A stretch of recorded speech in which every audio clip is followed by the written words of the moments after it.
Bu 5. 6. seneye girdi. 6. yıldır buradaki ünvanı, o bayrağı gençlere verdim. Buraya geldim. Burada da zamanı değerlendirmek için, meşgale olması için bu işe girdim. Bu işte bu Doğu Anadolu, Güneydoğu herhalde Ege'yi de kapsıyor galiba. Böyle bir çalışma, bir faaliyet, herhalde bizde var ilk. Tamamen hem Bilicebal olarak patentli, Bilicebal olarak patentli, bir de organik sertifikalı. Evet, doğal, tamamen doğal. Hiçbir şey yok. Toprakla sıvıyoruz. Evet. Gördüğünüz gibi böyle kamış. Evet. Evet. Bu ek. Kovanın eki. Yakın plana. O istediği zaman arkaya kapağı geldiği zaman bunları ek olarak veriyoruz. Evet. Devamını buraya devam ediyor. Sağımda bunları böyle göründüğü gibi sağımdan almışız. Şu an bazılarında var. Bak böyle petek. Evet. Petek bal damlacıkları var. Evet. Arı bunu çekiyor. Şu an arı kuşu var. Arı faaliyet göstermiyor da. Arı kuşundan dolayı şu an arı kamuflajda. Görünenler arı kuşu. Uçanlar, bak uçan arı kuşu. Bir faaliyet göstermiyor. Kuşu havada arıyor arıyı. Şu anda bu kuşlar arılar için gelmişti. Evet. Bunları arı kendini koruyor ya. Bunlarla başa çıkılmaz yani. Bunu ne vurmayla bitirirsin ne koruyabilirsin bunları. Evet. Arı çıkmıyor işte, gördüğünüz gibi arı çıkmıyor. Şu an burada duramazsın yani. İstanbul'da, Ege, İzmir'de. Şu an çalışmalar yapılıyor. Bir yer ayarladık İstanbul'da. Bu çalışmalar daha bitmedi tabii. Onlar olursa hem internet sitemiz hem de showroom'umuz yani hizmete açılacak. Kilosunu 150 ile 200 arası. Öyle. Evet. Hiçbir şey yok. Tamamen doğal. Evet. O zaten organik sertifikalıydır. Yani. Marka patentini de almışım. Bilicebal olarak. Sertifikamız da var.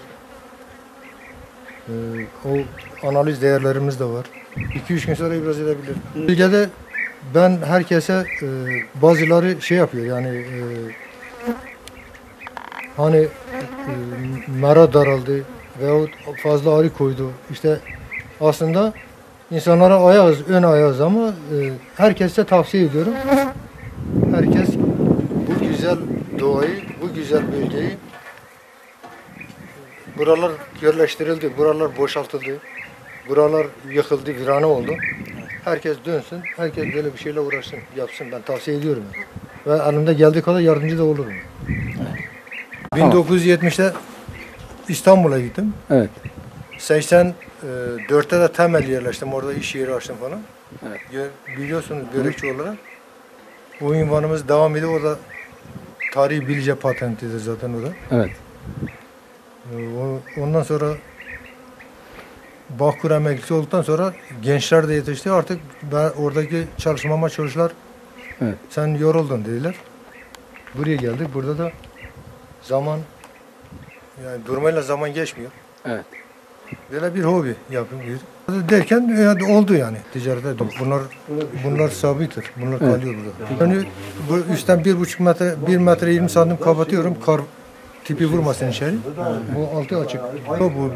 Bunu taşıyamazsın zaten. Bunun özelliği odur yani. Bunu götürüp başka tarafa götürdüğün zaman ölmesini boşver yani organik değeri kalmıyor. Yani. Organik olamaz yani o zaman. Çünkü götürüp besleyeceksin yani. Bu bölge hayvancılık bölgesi. Bu bölge böyle arıcılık bölgesi. Evet. Yani buradaki insanların gücü dahilinde olan bir şey. Devlet de buna yani biraz katkı verirse tabii ki daha güzel olur. Gücü yetmeyen insanlarımız var. Evet. Yani böyle 10-15 tane harman girecek yerler var bu bölgede. Evet. Değerlendirilirse iyi olur yani. İnsanlar hem zamanı hem bu güzel havayı, bu oksijeni solar hem de bu güzel organik malzemeyi elde eder. Evet. Bir de meşgale artı ticaret olur ya. Pazarı oluşması lazım bu işin. Böyle organik balı sen şimdi bugün götür. Yani ne kadar insanlara anlatırsın? İnsanlar yani bal. Bal ama bal nedir bal yani? Evet. Ne balı? Evet ne balı? bu işin yani pazarı oluşması lazım. Yani senin yanında bir 5-10 tane harman da olursa atamıyorsun. burada bir Evet. pazar oluşur yani. Biz sen tamam ön ayak olduk ama bu yetmiyor yani. Birkaç kişi de harmanlaşması lazım. Ya. Hı?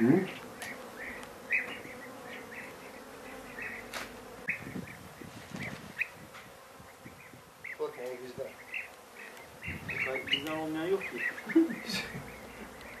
Lan bak bizi güzel. Ya bu abi bu pikap kimindir? Ha. Buna 1 kilo 100 gram, 1 kilo 100 Tamam. streç yap burada.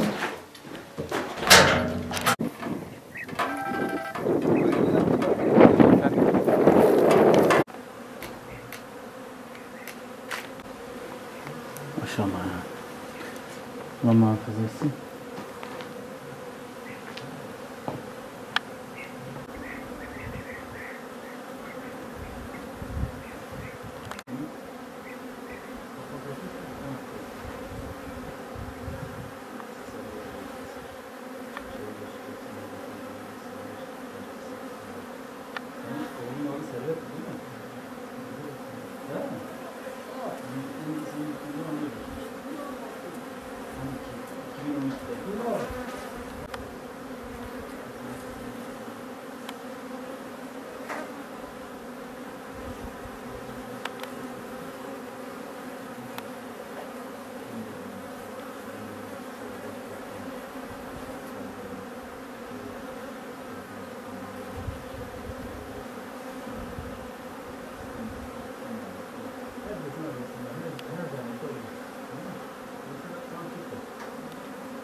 Bu kovanları ilk önce yaptık. Evet. Çamurdan ve hayvan tezeyinden araştırdık, yaptık. Sen anlat Buna abi. çırılçıplak arı sirkeledik içine. Evet. Evet. Sonra mumları, balları arı kendi kendine yaptı. O ilk kovanı doldurduğu için biz buna ek yaptık. Biz buna ek bu tip mumları buna ek yaptık. Arılar kaçmaz. Kızıyor. Abi düşer o. Düşer. Öbür taraftan tut. Şu an kızıyorlar değil mi?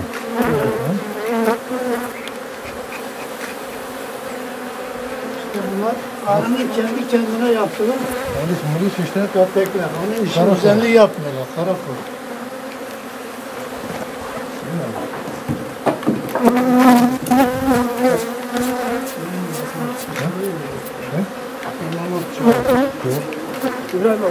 Şu anda bu gördüğümüz bal tamamen Tamamen organik ve doğal bir bal.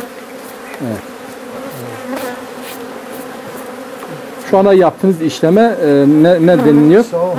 Sağım. Şu an yaptığımız işleme sağım denir. Evet.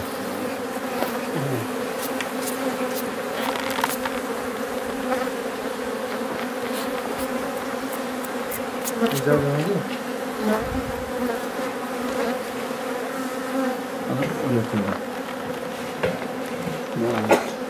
Bilmiyorum.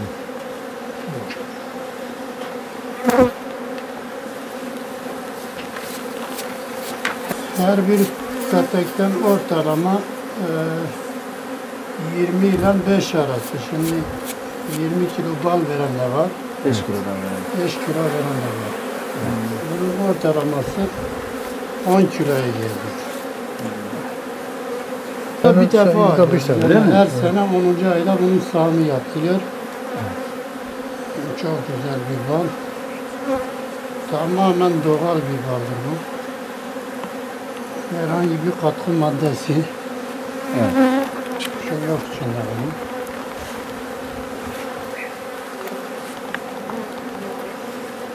Oldu mu?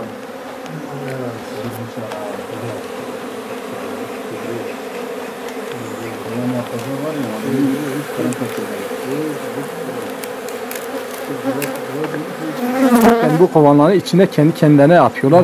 Ne bir mum, Evet. ne bir ekstra bir şey. Kendi kendine yaptığı bir var. Bu arada falan şey.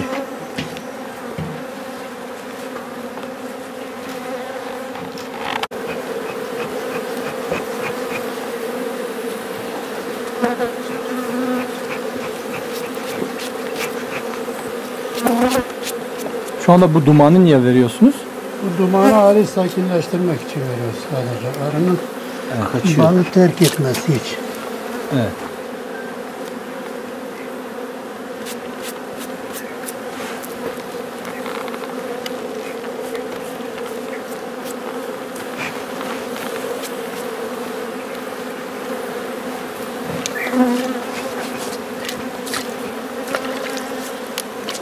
Dur. İşte yarısını boş kalıyor, yarısını bal dolduruyor. Bu boşlukları ne yapıyorsunuz? Nasıl Bu değerlendiriyorsunuz? boşluklar mum olarak, organik mum Tekrar olarak geri dönüyor. değerlendiriliyor. Yani Peki siz bu mumları ne yapıyorsunuz? mumları geri dönüşüm olarak fenli kovanlarda kullanılıyor. Fenli'de tabii. Yani bunun yanında bir de fenli kovan bu şekilde kullanma gereği çıkıyor. Evet. Oradan da bir açık tut abi.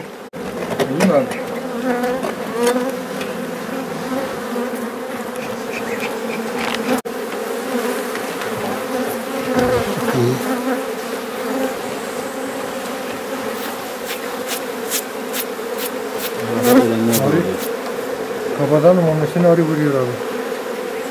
Evet.